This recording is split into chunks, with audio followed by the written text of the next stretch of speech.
प्रेम से बोलिए मंगलमय भगवान की जय हो। जय जय भागवत ग्रंथ की जय हो। तमेव माता च पिता तमेव बंधु च सखा तमेव विद्या द्रविणं तमेव सर्वं मम देव देव।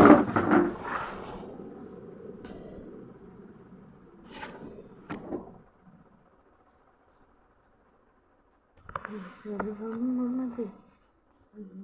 प्रेम से बोलिए मंगलमय भगवान की जय हो।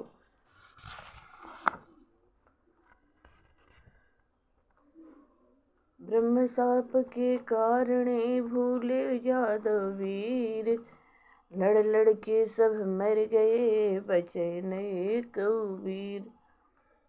प्रेम से बोलिए मंगलमय भगवान की जय हो।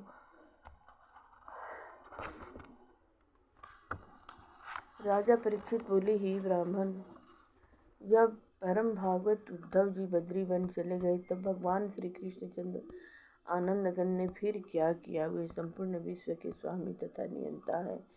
जो भी द्वारिका में हुआ होगा सब उन्हीं के प्रेरणा से हुआ होगा। उन्होंने अपनी लीलाओं का संचार करके अपने ही श्री विग्रह से कैसे स्वधाम गमन किया। उनके रूप माधुर्य को देखकर स्त्रियों के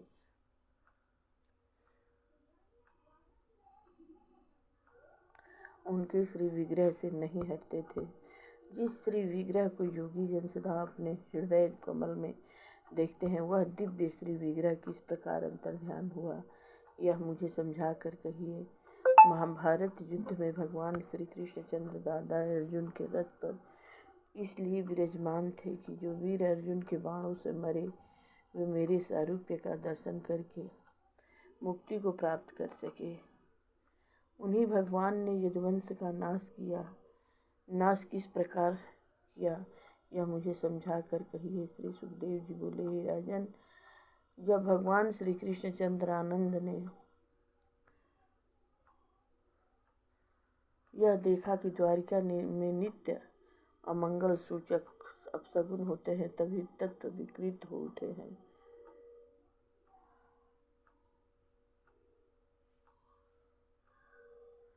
जब भगवान श्री कृष्ण आनंद कंद ने यह देखा कि द्वारिका में नित्य अमंगल सूचक अपशगुन होते हैं, सभी तत्व विकृत हो उठे हैं, आकाश पृथ्वी अंतरिक्ष में अपशगुन सूचक उत्पात हो रहे हैं, तब उन्होंने यदुवंश के विनाश का समय जानकर अपनी सुधर्मा सभा में जाकर सब वृद्ध तथा युवा यदुवंशियों से इस प्रकार कहा। भगवान कृष्ण बोले, हे श्रेष्ठ यदुवंशियों, तुम लोग नित्य प्रति द्वारिका में अमंगल सूचक अपशगुन देखते हो।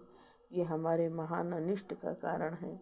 अब हम लोगों को तत्काल ही द्वारिका पूरी त्याग कर सर्वश्रेष्ठ तीर्थ प्रभास क्षेत्र में चलना चाहिए। वृद्ध स्त्री तथा बच्चों को शंखों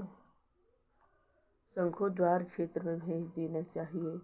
हम सबको प्रभास में चलकर पाप नाशनी सरस्वती नदी में स्नान करना चाहिए। वहाँ उपवास व्रत आदि करके चंदन धूप दीप नैवेद्य आदि से देवताओं की पूजा करनी चाहिए। उन ब्राह्मणों को उत्तम उत्तम भोजन कराकर उनसे आशीर्वाद प्राप्त करेंगे। ब्राह्मणों के श्राप का मोचन उन ब्राह्मणों के आशीर्वाद से ही हो सकता है। हाथी घोड़ा धन अन्न वस्त्र रत्न आदि उन ब्राह्मणों को दान देंगे, जिससे अमंगल नष्ट होंगे। हे यदुवंशियों, गौ ब्राह्मण तथा संतों की सेवा और देवताओं की पूजा से अमंगल नष्ट होते हैं। यदि इस जन्म में परमानंद प्राप्त न हुआ तो परलोक में अवश्य फलप्रद होंगे। हे राजन, सभी वृद्ध युवा यदुवंशियों ने भगवान श्री कृष्णचंद्र की बात का अनुमोदन किया और अपने अपने रथ वाहनों पर सवार होकर धन रत्न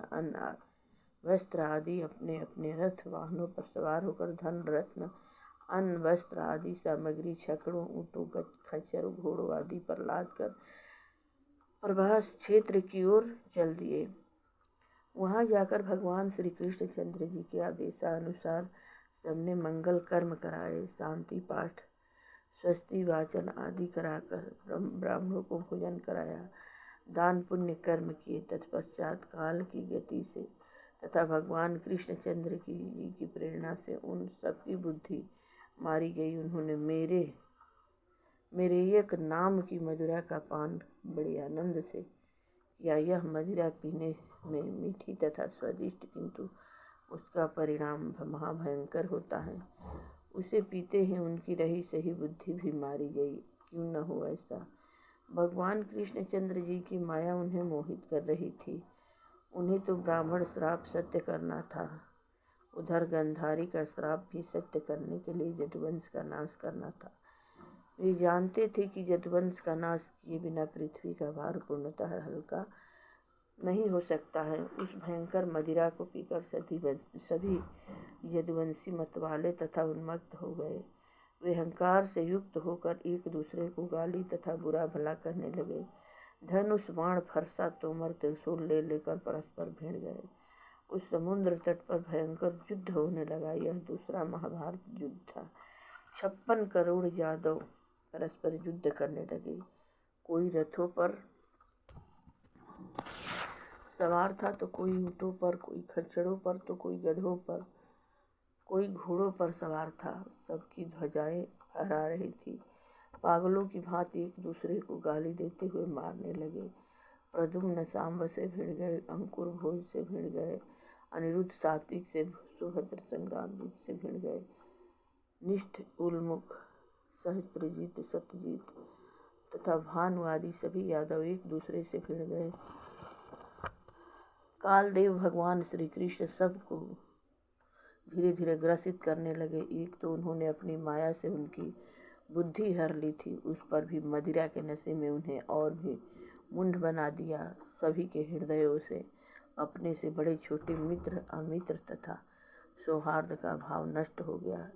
सभी मुंड होकर पुत्र पिता का मित्र, मित्र का भाई, भाई का चाचा, भतीजे का मामा, भांजे का नाना,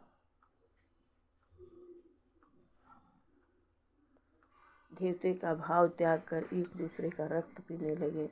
अंत में जब सबके अस्त्र शस्त्र, धनुष, बाण आदि समाप्त हो गए, तब वे उस लोहे के चूरे से समुद्र पर उगी हुई एरका नाम की घास को उखाड़ने लगे तथा उसी से एक दूसरे को मारने लगे। वह घास क्या थी? लोहे की तलवारों से भी अधिक शक्तिशालिनी तथा मुगदरों का काम करने वाली थी।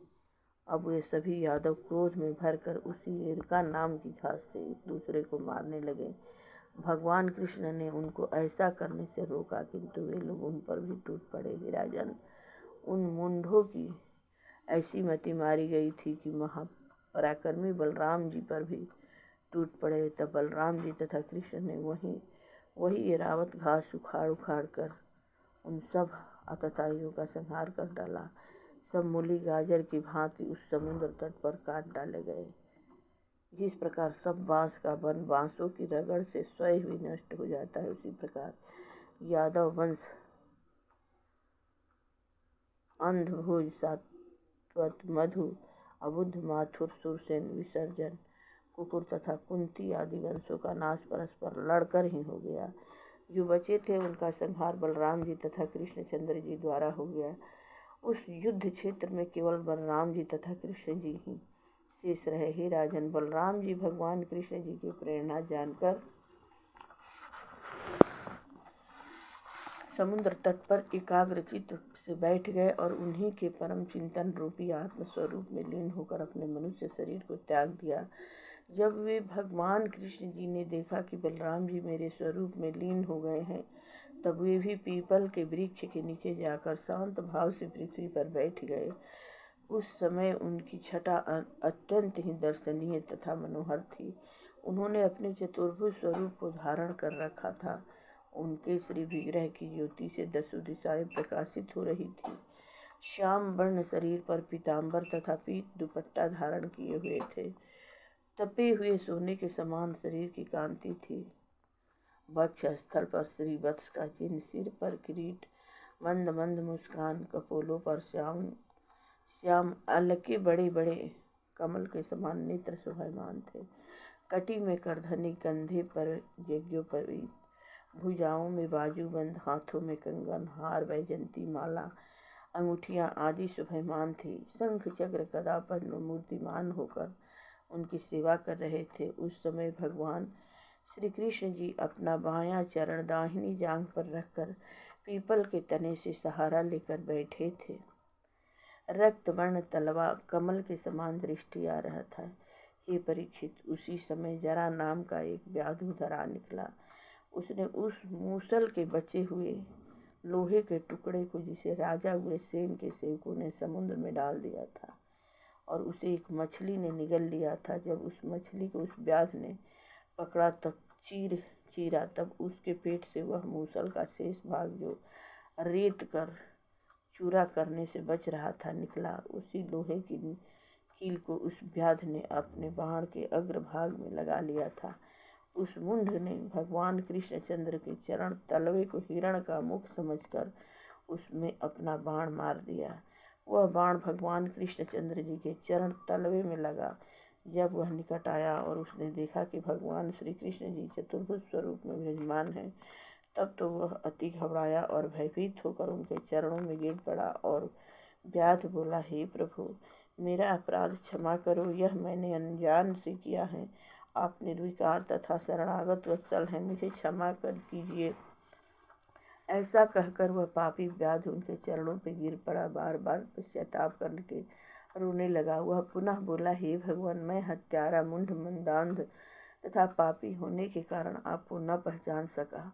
आप मुझे अवश्य ही अभी मार डालिए। आपके हाथ से मृत्यु होने पर मेरा भी उद्धार हो जाएगा। आपने असंख्यों पापियों को मारकर परम गति दी है।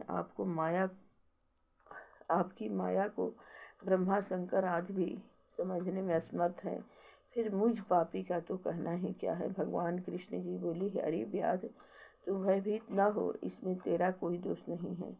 यह तो मैंने स्वयं अपनी इच्छा से ही ऐसा कराया है। मुझे रामावतार में तूने ही श्राप दिया था, तो उस समय सुग्रीव का भाई बाल था। मैंने तुझ निरपराध को बाण से मारा था। यदि तू मेरे परम पद को प्राप्त कर चुका था, किंतु श्राप के कारण तुझे यह व्याध योनि पुनः पूर्व संस्कार के कारण प्राप्त हुई। तूने मुझे श्राप दिया था कि तुमने मुझे निरपराध को व्याध की भांति मारा है, अतः तुम्हें भी व्याध ही मारेगा। उसी पूर्व श्राप को पूर्ण करने के लिए मैंने ऐसा कराया है। अब तुम जाओ, तुमको अपना परम पद देता हूँ। तब उस व्याध ने उनकी 3 बार प्रदक्षिणा की और नमस्कार किया। उसी क्षण वहाँ स्वर्गलोक से एक दिव्य विमान आया और उसमें वह जरा नाम का व्याध दिव्य स्वरूप धारण करके स्वर्ग को चला गया। तत्पश्चात भगवान कृष्णचंद्र का दारुक सारथी रथ लेकर वहाँ आया। वह उन्हें तलाश करता फिर रहा था। उनके दर्शनों बिना वह बेचैन था। वह उनकी वनमाला से घिरी हुई तुलसी की सुगंध का आश्रय लेकर वहाँ चला आया।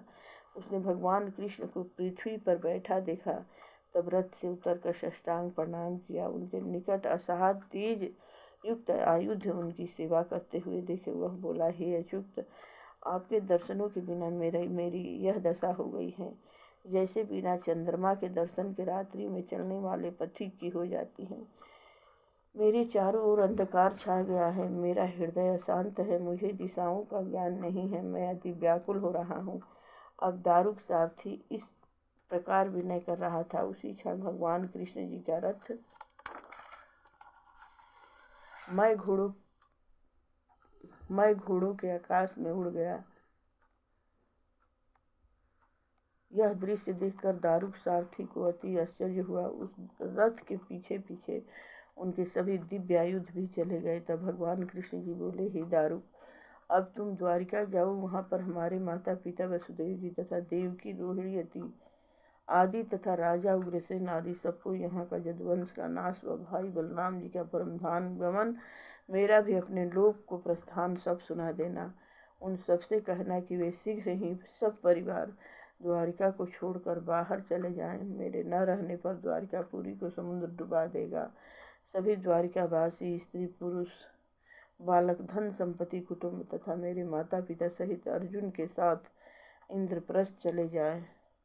हे दारुक, तुम मेरे द्वारा उपदेश किए हुए भागवत धर्म का पालन करके इस जगत को मेरी माया का जाल समझकर इसकी ओर से मुंह मोड़ लो। ज्ञान द्वारा शांति प्राप्त करके मेरे में लीन हो जाओ। भगवान कृष्ण जी का यह उपदेश धारण करके दारूक सारथी ने उनकी परिक्रमा की और उनके चरणों में बारंबार प्रणाम किया। तत्पश्चात उदास होकर द्वारका की ओर चल दिया। प्रेम से बोलिए मंगलमय भगवान की जय हो। जय जय भागवत भगवान की। श्री भागवत भगवान की है आरती। पापियों को पाप से है तारती। श्री भागवत ये अमर ग्रंथ, ये मुक्ति पंथ, ये अमर ग्रंथ, ये मुक्ति पंथ, ये पंचम वेद निराला है, नव ज्योति जग वाला है। हर नाम यही हरियान यही, हर नाम यही हरियान यही, जग के मंगल की आरती, जग के मंगल की आरती। पापियों को पाप से है तारती।